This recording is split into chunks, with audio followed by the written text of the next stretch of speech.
September dengan sampling. Salah satu lembaga survei Kanioro Network mengungkapkan temuan hasil survei dari 3 pasangan calon yang maju pada Pilkada Kota Palembang 2024. Berdasarkan survei tatap muka pasca pendaftaran pasangan calon, elektabilitas Fitriyanti Nandriani 31,2%, Ratu Dewa Prima Salam 26,4%, dan Yuda Bahar 8,7%.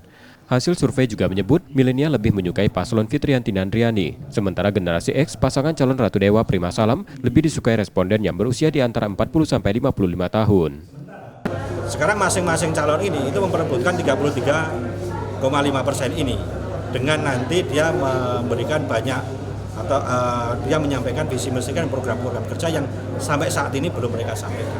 Nah, ini saya kira akan mempengaruhi 33,5% ini. Tinggal bagaimana antara Yuda Bahar, Ratu Dewa maupun Fitri ini, bagaimana dia bisa memberikan gambaran visi atau program kerja yang relevan dengan masyarakat Kota Palembang. Hasil survei juga menunjukkan masih ada 33,5% responden belum menentukan pilihan. Survei yang dilakukan pada 10-20 September 2024 menggunakan teknik non-probability purposive sampling dan proporsional dengan melibatkan 1.600 responden di 107 kelurahan di Palembang dengan margin error plus minus 1,8%, tingkat kepercayaan 95%. Nur Muhammad, Kompas TV, Palembang, Sumatera Selatan.